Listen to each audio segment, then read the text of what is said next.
Question solve करना है, तो किस मेथड के साथ सॉल्व करना है, उसके पीछे क्या रूल्स हैं, क्या कंसेप्ट है, वो सारी चीजें आज हम पढ़ने वाले हैं। एंड उसके साथ हम देखेंगे टाइप 1 ऑफ ब्लड रिलेशंस, जिसमें हमारे पास क्या आती है, स्टेटमेंट क्वेश्चन आते हैं कि सिंपल आपके पास स्टेटमेंट आएंगी जिसमें आपको अलग अलग रिलेशन दिए होंगे, उसको आपने सॉल्व करते जाना है। एंड उनके बीच में टू पर्सन के बीच में रिलेशन पूछा जाएगा, जो कि आपने वो देख के निकाल के आंसर करना है, राइट। अब ये जो सारा आपका लाइक अगर आप मैं ये कह सकती हूँ 99% आपका जो ब्लड रिलेशन के क्वेश्चंस है वो इस कंसेप्ट के साथ सॉल्व हो जाते हैं, विच इज फैमिली ट्री।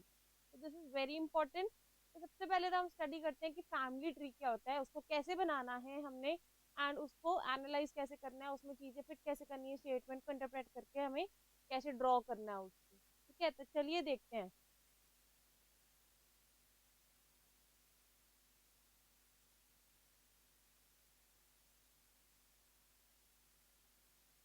तो बात करते हैं हम सबसे पहले फैमिली ट्री की।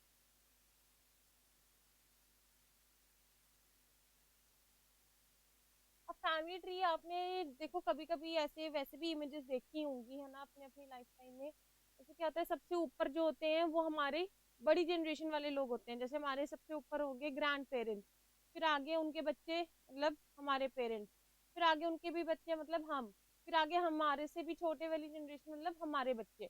इस तरह से आपका ट्री बनता जाता है। कई कई बार हम लोग ऐसे अपनी फोटोग्राफ्स के साथ भी जनरेशन वाइज एक फैमिली का ट्री बना लेते हैं अपने मतलब जैसे लिविंग रूम में लगाने के लिए, है ना, कई लोगों ने घर पे ऐसे ही लगाया भी होता है। तो उसी चीज को हम कहते हैं फैमिली ट्री। तो उसके मतलब हेल्प से ही हमने क्या करना है, अभी सारे क्वेश्चंस को सॉल्व करना है। तो क्वेश्चन को सॉल्व करने के लिए हमने फैमिली ट्री किस तरह से बनाना है उसके रूल्स देखते हैं। तो देखो सबसे पहले तो आपने रूल जो देखना है वो यहाँ पे क्या है,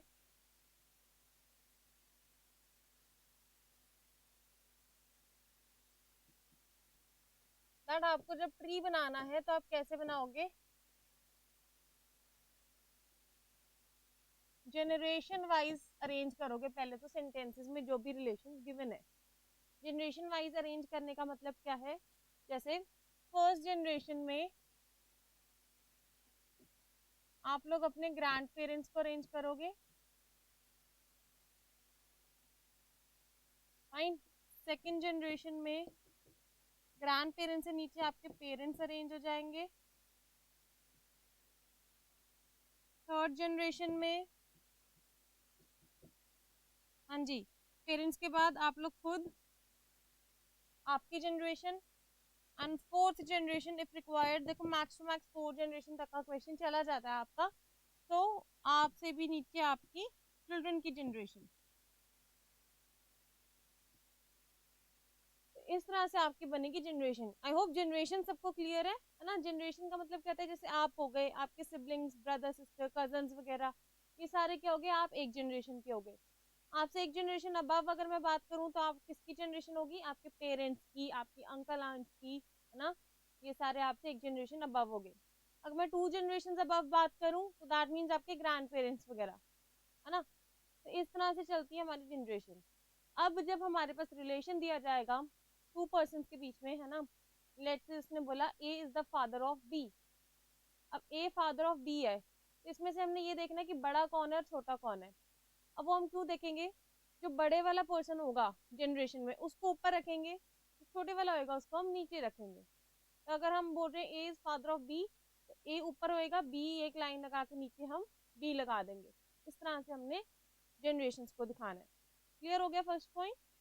ओके, नेक्स्ट देख लेते हैं सेकंड।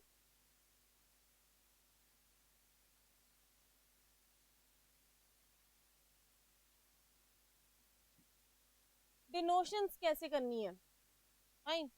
अब देखो ब्लड रिलेशन के क्वेश्चंस में जब आपको आंसर निकालना है तो सबसे ज्यादा इंपॉर्टेंट चीज जो आपको चाहिए रहती है वो क्या होता है, एक पर्सन का जेंडर।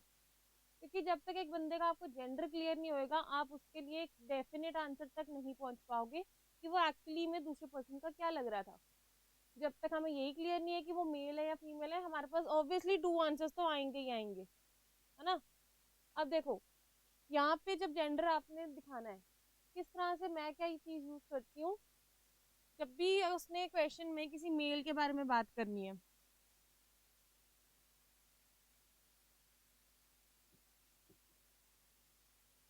या फिर फीमेल के बारे में बात करनी है। अगर क्वेश्चन में मुझे पता चल रहा है मेल है, तो उस मेल मेंबर को मैं किस में रखूंगी, बॉक्स में रखूंगी। और अगर क्वेश्चन में एक फीमेल है, उसको मैं किस में रखूंगी, सर्कल में रखूंगी। क्योंकि जब मैंने अपना फैमिली ट्री बना लेना है और फिर जब मैं वो रिलेशंस चेकआउट करूंगी, है ना, तो मुझे पता चलता जाएगा कि जिनके ऊपर स्क्वायर लगा हुआ है वो एक मेल पर्सन है, जिनके ऊपर सर्कल लगा हुआ है वो एक फीमेल पर्सन है। तो इससे मुझे उनका जेंडर क्लियर होएगा, तो मेरे को आसानी से उनका रिलेशन पता चल जाएगा, जिस मर्जी से पूछा हो। फाइन। तो दूसरा रूल है आपका, मेल के लिए स्क्वायर, फीमेल के लिए सर्कल। तो कई बच्चे मतलब प्लस माइनस साइन के साथ कंफर्टेबल होते हैं, कई और मतलब साइंस यूज कर सकते हैं। वो आपकी मर्जी है, totally it's up to you, but आपको याद रखना है कि आपने कौन सी चीज किसके लिए यूज की थी। फाइन। बट मैं ये चीज यूज करती हूँ, तो इसलिए मैं अभी जो आपके साथ क्वेश्चन डिस्कस करूंगी उसमें मैं इन्हीं के साथ यूज करके अपने आंसर्स बनाऊंगी। फाइन। चलिए,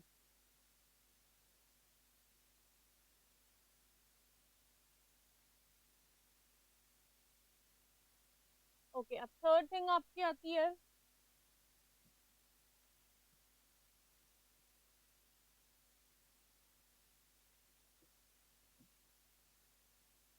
स्पाउस रिलेशन।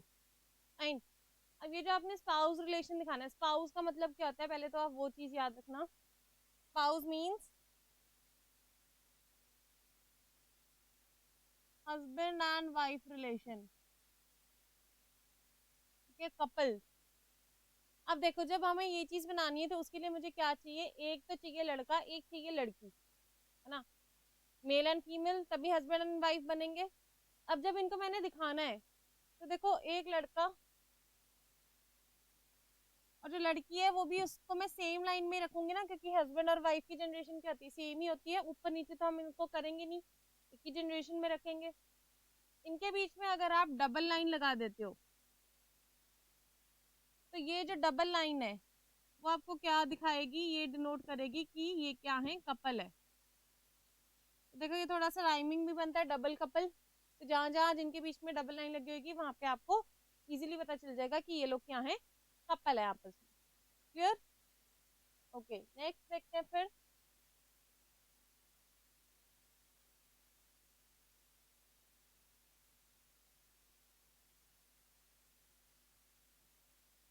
सिबलिंग्स। अब सिबलिंग्स कौन होते हैं, हाँ जी बताइए। सिबलिंग्स होते हैं आपके रियल भाई बहन,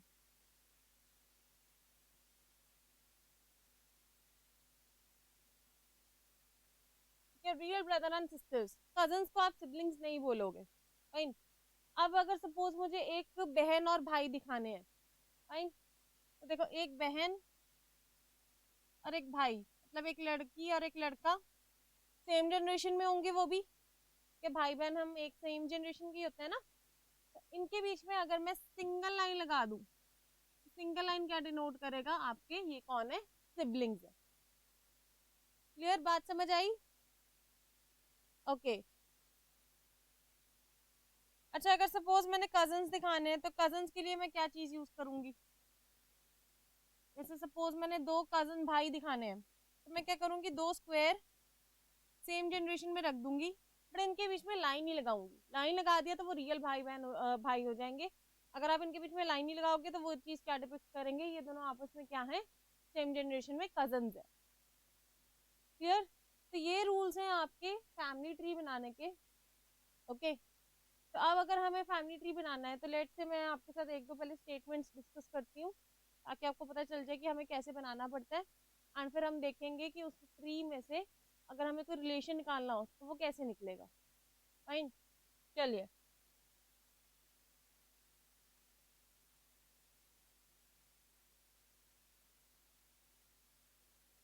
लेट से अगर एक छोटी सी स्टेटमेंट है, A is the father of B and uncle of C. Let से आपको एक क्वेश्चन मिला, उसमें से फर्स्ट स्टेटमेंट ये है, A is the father of B and uncle of C. तो अगर आपको इतनी सी स्टेटमेंट का ट्री बनाना है, तो आप कैसे बनाओगे। देखो उसने बोला ए जो है वो फादर किसका है, बी का। दैट मीन्स ए का पहले तो मुझे जेंडर पता चल गया, वो मेल है, तो यहाँ पे मैंने मेल बना दिया। अब उसने बोला फादर बनाना है बी का, तो मतलब बी उसका बच्चा बनाना है, तो ऑब्वियसली बी कहाँ जाएगा, नीचे जाएगा, क्योंकि जो छोटा होता है वो नीचे जनरेशन में जाता है। तो यहाँ पे हमने बी बनाया। अब बी उसका सन है या डॉटर वो मुझे अभी क्लियर नहीं है, तो मैं इसके अराउंड कुछ भी नहीं लगाऊंगी। क्लियर? ओके, देन कहता है एंड अंकल ऑफ सी। अब सी के अंकल किसको कह रहा है, ए को कह रहा है कि बी को कह रहा है? तो ये मैंने कंसेप्ट आपको बताया हुआ कि ये जो एंड वर्ड होता है वो हमेशा लाइन के फर्स्ट पर्सन को रेफर करता है। मतलब अंकल ऑफ सी किसको कह रहा है, ए को कह रहा है। बट लिखा होता तब भी वो किसको कहता, ए को कहता। Like A is uncle of sorry A is father of B but uncle of C. That means again वो किसको कह रहा है, सी के अंकल कौन है, ए। अच्छा, अगर ऐसे लिखा होता A is uncle of B who is sorry A is father of B who is uncle of C. इस केस में अब जो सी के अंकल है वो कौन है, हमारे पास बी होते, क्योंकि हु जो होता है वो उसके साथ जस्ट जो पर्सन लगा होता है उसके साथ मतलब उसको रेफर कर रहा होता है। फाइन। तो अभी तो मुझे पता है कि मुझे क्या बनाना है, ए अंकल बनाना है सी का।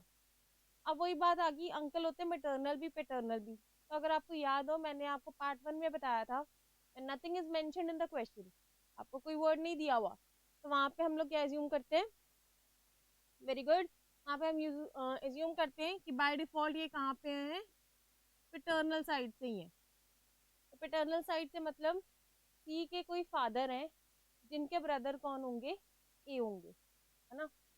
अब ये रिलेशन मैं कैसे दिखाऊंगी, ऐसे दिखाऊंगी सी उनके कोई फादर जिनका नाम हमें नहीं पता, बट इनके ब्रदर कौन है, ए।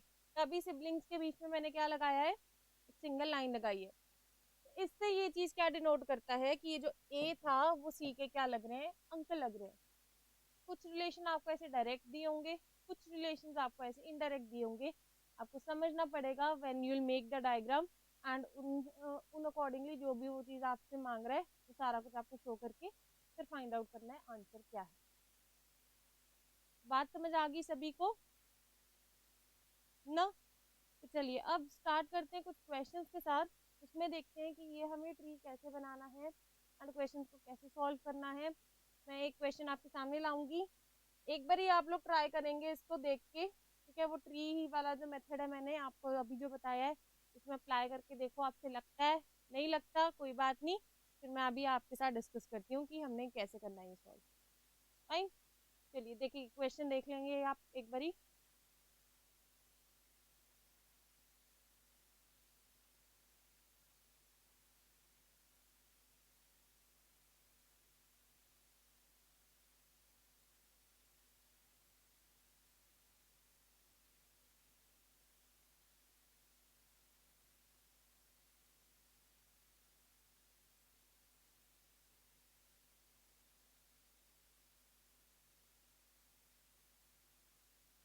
Okay, the direction says A is the sister of B, B is married to C, C is the son of D, A is the mother of E, F is the father of G, F has only one son and one daughter, G is the daughter of A, H is the son of D।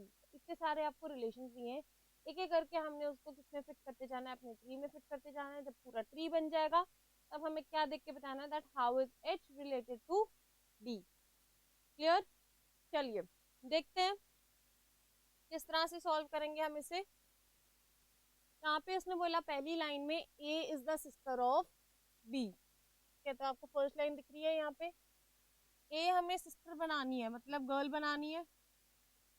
अब ये sister किसकी है, B की, एक line लगा के मैं B उसके साथ लिख दूंगी, बट अब बी उसकी सिस्टर है कि ब्रदर मुझे नहीं पता। आगे करते हैं हम, आगे कहता है बी इज मैरिड टू सी। तो जो मैरिड कपल्स होते हैं उनको हम किस में लगाते हैं, डबल लाइन में। तो लीजिए बी मैरिड टू सी। अब इसमें से हस्बैंड कौन है, वाइफ कौन है, अभी स्टिल नहीं पता, फिर आगे चल लेते हैं। C is the son of D. अभी जो सी था वो सन किसका है, डी का, मतलब डी पेरेंट है तो वो ऊपर जाएंगे। अब सी हमारे पास यहाँ पे लड़का आ गया, तो ऑटोमेटिकली ये जो बी है वो क्या बन जाएगी, गर्ल बन जाएगी, क्योंकि ये दोनों आपस में क्या थे, हस्बैंड वाइफ। एक लड़का मिल गया तो दूसरी क्या है, फिर गर्ल है। क्लियर? चलो जी नेक्स्ट कहता है C is the son of D, done है हमारे पास। A is the mother of E, अब ए जो है वो मदर किसकी है, ई की, तो ई चाइल्ड है, तो हम उसको नीचे लिखेंगे। F is the father of G. अब एफ जो है वो क्या है, फादर है जी का, बट ना तो अभी यहाँ पे कोई एफ है ना कोई जी है, उसको मैं थोड़ा सा अलग बना लेती हूँ।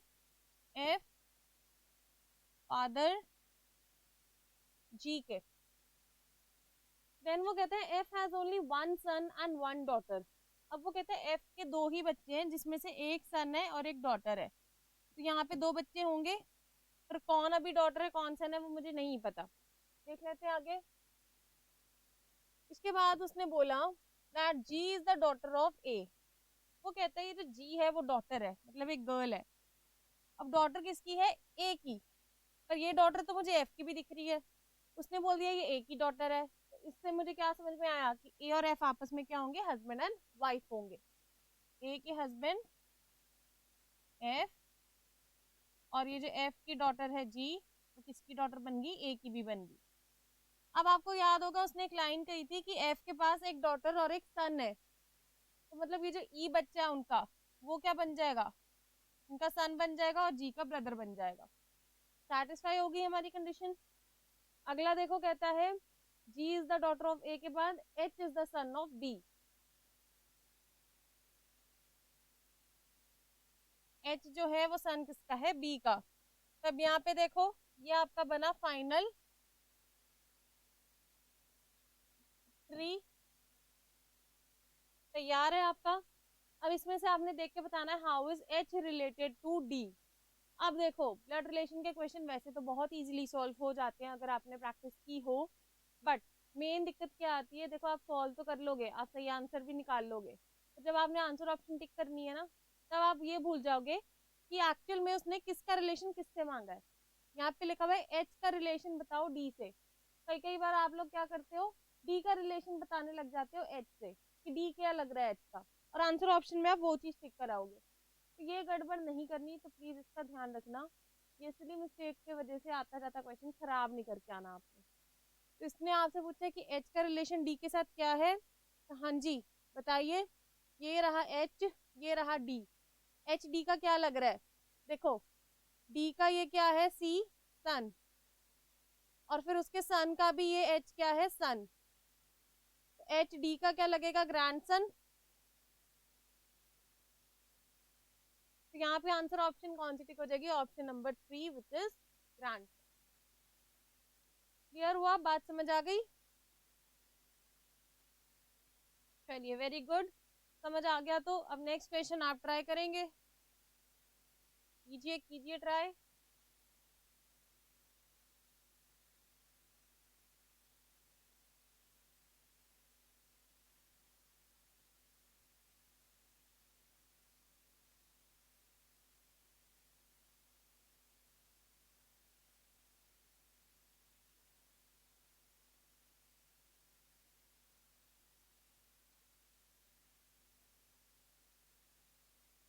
हाँ जी, अब देखो इसमें क्या कह रहा है, A has two sons B and सी।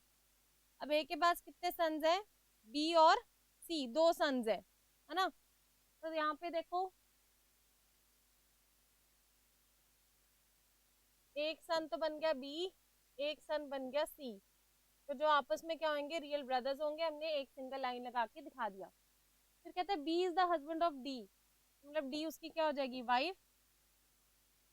और फिर कहता है E is the mother in law of D and F. अब ई जो है वो मदर इन लॉ है डी और एफ की, तो ये देखो डी तो आपकी यहाँ पे दिख रही है, एफ अभी मुझे पता नहीं।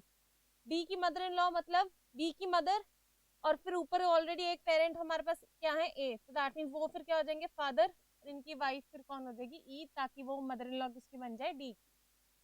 फिर उन्होंने बोला कि ई तो मदर इन लॉ एफ की भी है, और ई के दो बच्चे कौन है, बी और सी, बस यही दो बच्चे हैं, है ना। तो मतलब एफ की मदर इन लॉ बनने के लिए एफ भी फिर दोबारा उनकी क्या बनेगी, एक डॉटर इन लॉ बनेगी, तो वो किसकी वाइफ बन जाएगी, सी की वाइफ। फिर कहते हैं H is the son of F. How is A related to H, आपने आंसर करके बताना है। तो बताओ ए का रिलेशन एच के साथ, तो हाँ जी देखिए ये आपके क्या लग रहे हैं इधर, ग्रैंडफादर। तो आंसर ऑप्शन यहाँ पे टिक हो जाएगा, option number 1। Done, okay great. चलो नेक्स्ट क्वेश्चन।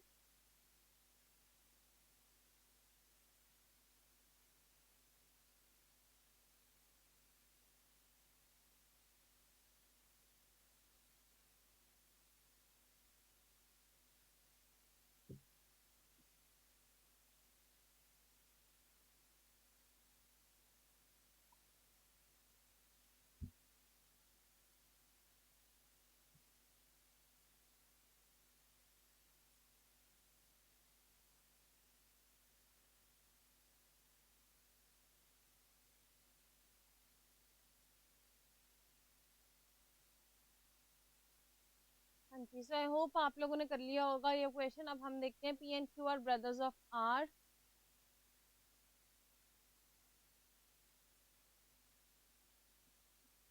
पी और क्यू दोनों भाई किसके हैं? आर के। तो मतलब ये तीनों आपस में क्या है? सिबलिंग्स हैं। फिर कहता है Q is the son of S and T. मतलब एस एंड टी इन तीनों के क्या है? Mother father. पर कौन क्या है अभी वो नहीं पता। अच्छा, आगे कह दिया उसने S is the daughter of you. तो अगर एस डॉटर है तो मतलब ये फिर क्या है? लड़का है। और एस डॉटर किसकी है? यू की। यू उसका पेरेंट बना दिया ऊपर हमने।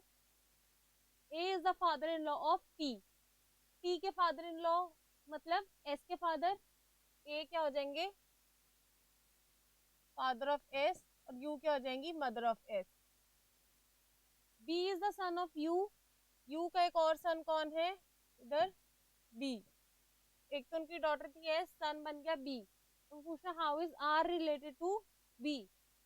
आर का रिलेशन बताना है बी के साथ। तो देखो बी की बहन का बच्चा है वो, पर लड़का है कि लड़की वो मुझे पता नहीं, इसलिए मैं आंसर क्या बोलूंगी? या तो वो नेफ्यू होगा या फिर नीस होगा। तो ऑप्शन नंबर हमने यहाँ पे कौन सा टिक करना था?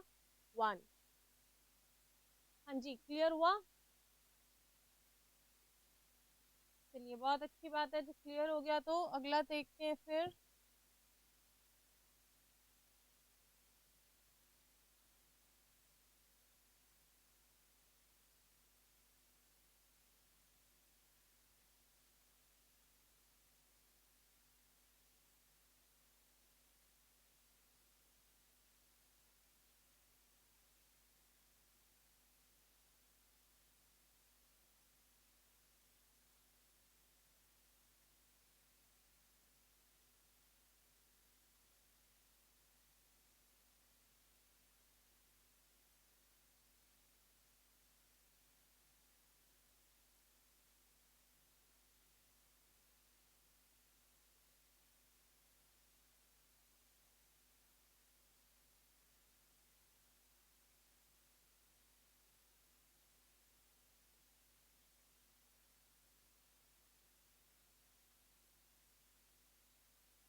चलिए स्टार्ट करते हैं फिर। Rishi is the mother in law of Banu who is the sister in law of Azeem. अब ऋषि जो है वो मदर इन लॉ है बानू की, एंड बानू के लिए बोल रहा है वो हु, है ना। तो Banu is the sister in law of Azeem. मतलब मुझे बानू का जो जेंडर है वो क्लियर हो गया कि वो एक लड़की है ना। तो यहीं से देखो हम स्टार्ट कर सकते हैं। बानू एक गर्ल है, ऋषि उसकी मदर इन लॉ है, तो दैट मीन्स बानू का कोई हस्बैंड होगा। उनकी मदर कौन है? ऋषि। और फिर बोल रही है ये जो बानू है वो क्या है? सिस्टर इन लॉ है अजीम की। तो अजीम की सिस्टर इन लॉ मतलब अजीम भी फिर उनके क्या होंगे? उनके हस्बैंड के सिबलिंग होंगे। तो यहाँ पे हमने क्या बना दिया? अजीम बना दिया। फाइन। फिर कहता है Dhanasekar is the father of Santosh the only brother of Azeem. अब संतोष क्या है? Only brother of Azeem. तो अजीम का भाई हमने ये बनाया था, तो मतलब ये कौन है? संतोष है। और इनके फादर कौन है? धानासेकर। तो दैट मीन्स ऋषि के हस्बैंड हो जाएंगे धानासेकर। ऋषि हो गई यहाँ पे। हाँ जी, वो तो पहले ही पता था, इधर मदर इन लॉ बोला हुआ है, तो ऋषि गर्ल थी। तो उसके बाद कहता है how is Rishi related to Azeem. Rishi उनकी क्या लग रही है? मदर लग रही है। ऑप्शन नंबर यहाँ पे कौन सा टिकेगा? 4। क्लियर? Okay next.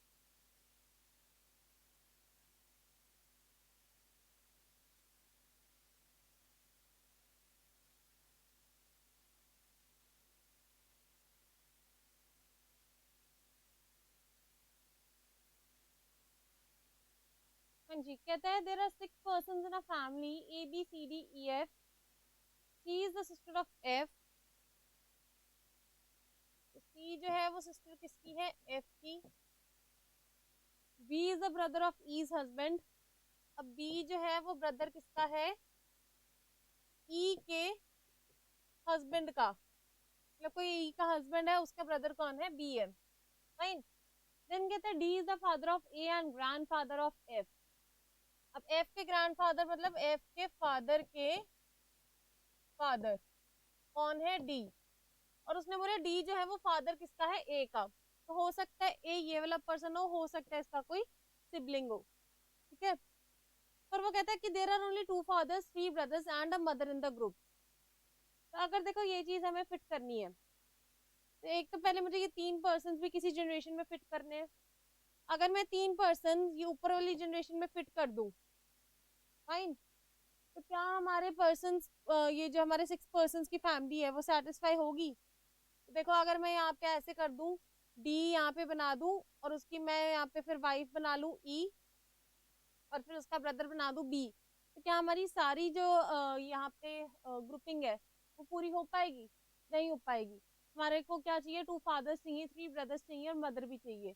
तो यहाँ पे इसके साथ तो ये पॉसिबल नहीं है। अच्छा अगर मैं सेकेंड जनरेशन में देखूं, तो ये वाला जो ब्लैंक स्पेस है इसको अगर मैं ये वाली ब्लैंक स्पेस मान लूं, है ना, एंड यहाँ पे अगर मैं ऐसे ई को लगा के बी इनका ब्रदर बनाऊं, और फिर ए को मैं इतना ही मान लूं कि डी जो थे फादर ऑफ ए, तो ए फिर मतलब यही वाले पर्सन है। तो देखो हमारे 6 पर्सन भी कंप्लीट हो गए, फाइन। एंड उसके बाद उसने हमें क्या बोला था, दैट यहाँ पे जी हाँ जी, D is the father of A and grandfather of F. तो there are 2 fathers 3 brothers and a mother in the group. Okay 1 second. तो ये जो अभी हमारे पास एफ था इसका हमें जेंडर क्लियर नहीं था, पर जब उसने हमसे ये चीज मांगी कि हमें 3 ब्रदर्स चाहिए ग्रुप में, देखो एक मदर तो हमारे पास आ गई, 2 फादर्स भी आ गए डी और ए।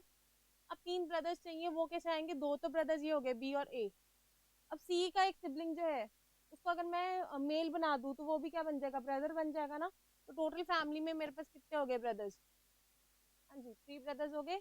इस तरह से ये हमारा क्वेश्चन सॉल्व हो गया। तो वो कहता है who is the mother, mother इसमें कौन है, ई है। एंड कहता है हु इज ईज हस्बैंड, ई के हस्बैंड कौन है, ए। तो ऑप्शन नंबर यहाँ पे कौन सा टिक होएगा, सी, करेक्ट।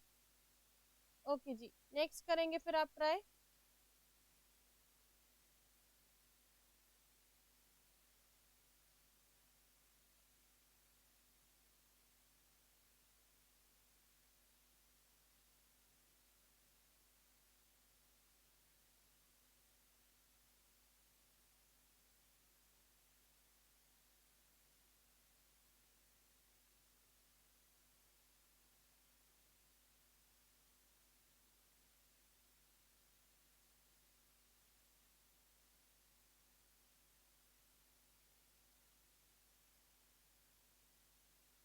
चलिए अब यहाँ पे कहता है P is the daughter of Q.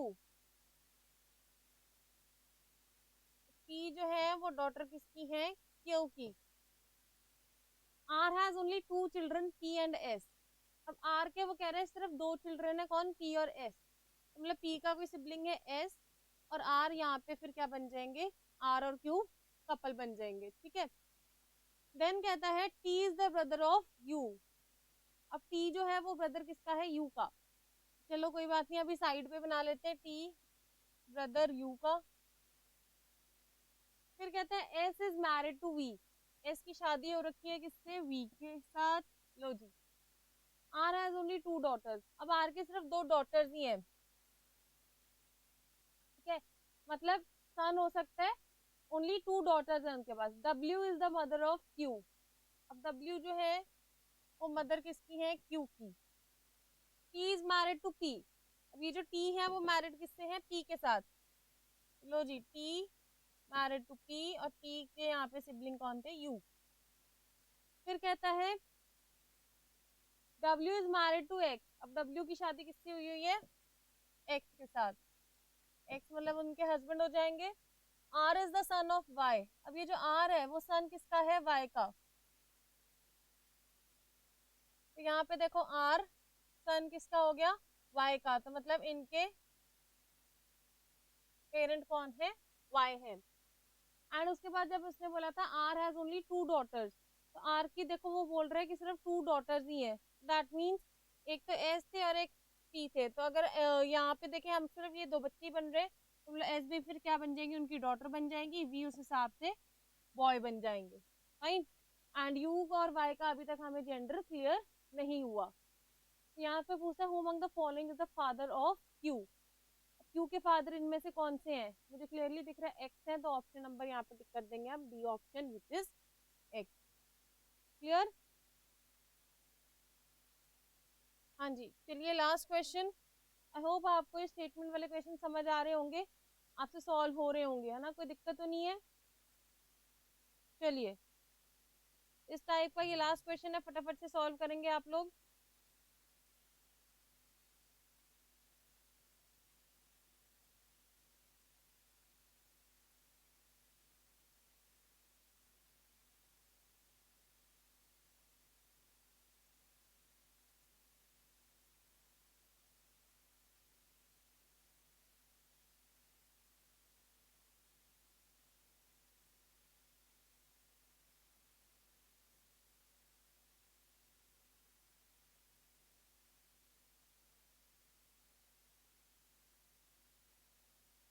कहते P is the brother of Q,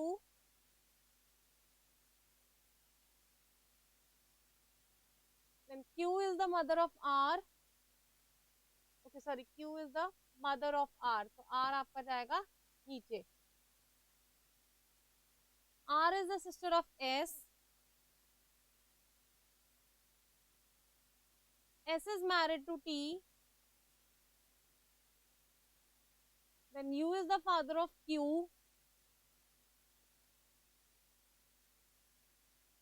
U has only one daughter, U की सिर्फ एक डॉटर है, तो मतलब दूसरा आपका क्या यहाँ पे आ रहा है, सन आ रहा है ना। U is married to V, P is the brother of W, अब P जो है वो ब्रदर किसके हैं, W के, तो मतलब W यहाँ पे उनके क्या आ जाएंगे, सिबलिंग आ जाएंगे। X is the father in law of W, X जो है वो फादर इन लॉ किसके हैं, W के हैं, दैट मीन्स W का यहाँ पे कोई हमारे पास स्पाउस है, ठीक है, स्पाउस लेट से यहाँ पे क्वेश्चन मार्क डाल दिया। उसके बाद वो आपको कह रहा है that X is the father in law of W, तो W के फादर इन लॉ मतलब यहाँ पे हम X उसके फादर बना देते हैं। तो आपसे पूछ रहा है how is W related to R, अब W का रिलेशन हमें बताना है R के साथ। अब वो हो सकता है अंकल हो सकता है आंट हो, इसका जेंडर तो अभी तक मेरे को क्लियर नहीं है। आप दोबारा से स्टेटमेंट चेक कर सकते हैं, पी जो था वो ब्रदर बनाया क्यू का, क्यू मदर बनाई आर की। ओके 1 सेकेंड, यहाँ पे देखो उसने जब आपको बोला था that you has only 1 daughter, ये देखो यहाँ पे स्टार मार्क कर रही हूँ मैं, यू का उसने बोला था सिर्फ एक ही डॉटर है, तो जब डब्ल्यू यहाँ पे हमने उसका सिबलिंग बनाया, ठीक है, तो क्यू तो एक ही डॉटर हमारे पास आ गई है, बाकी जितने भी बच्चे हैं वो उसके क्या बन जाएंगे, सन बन जाएंगे ना। तो देखो ये चीज हमने ध्यान नहीं दी यहाँ पे, तो ये भी हमारा क्या होगा, सन ही होगा। तो अब इसका अगर जेंडर क्लियर हो गया तो मैं बता सकती हूँ डब्ल्यू आपका क्या लग रहा है, आर का अंकल लग रहा है, इसलिए यहाँ पे ऑप्शन पिक हो जानी थी अंकल। अब देखो ये ट्रिकी क्वेश्चन था, यहाँ पे आपको ऑप्शंस अंकल भी दिया था, आंट भी दिया था, दूसरा कांट बी डिटर्मिन्ड भी दिया हुआ था, तो हमें लग सकता था कि कांट बी डिटर्मिन्ड है, बट यही अगर हमने ये पॉइंट को ध्यान में रखा होता तो हमें पता चल जाता है कि स्पेसिफिक आंसर आ रहा है अंकल। इस तरह से बस वो आपको एग्जाम में भी खेल सकता है, थोड़ा सा हमें कॉशियस रहना पड़ेगा, हर चीज को याद रखना पड़ेगा कि उसने क्या क्या इन्फॉर्मेशन दी है। फाइन, चलो जी, तो this part is finished. I hope आपको ये स्टेटमेंट क्वेश्चन समझ आ गए होंगे, कोई प्रॉब्लम तो नहीं है इसमें। फाइन, चलिए अब मिलेंगे हम थर्ड पार्ट में with new type of question ना, जिसमें आपके कोडेड ब्लड रिलेशंस और पॉइंटिंग एंड इंडिकेटिंग वाले क्वेश्चंस डिस्कस होंगे। फाइन, तो उससे आपका सारा ब्लड रिलेशन क्या हो जाएगा, कंप्लीट हो जाएगा, कवर अप हो जाएगा, तो आपको कोई भी क्वेश्चन उसका सॉल्व करने में दिक्कत नहीं रहेगी। And as I told you, इसमें ये जो पजल और सिटिंग्स के साथ आती है ब्लड रिलेशन, वो फिर मैं आपको पर्टिकुलर उन टॉपिक्स में ही कराऊंगी। फाइन, तो don't worry about that. Okay, ऐसे मत सोचना कि वो वाले क्वेश्चन भी तो आते हैं बैंकिंग में, वो तो मैम ने कराए नहीं, वो मैं अभी आपको बार बार रिपीट कर रही हूँ कि वो हम टॉपिक के इनसेल्फ, मतलब जब हम पजल और सिटिंग को अलग एज अ टॉपिक पढ़ेंगे तभी मैं कराऊंगी। ठीक है, सो मिलते हैं अगले सेशन में। Take care, thank you, bye bye.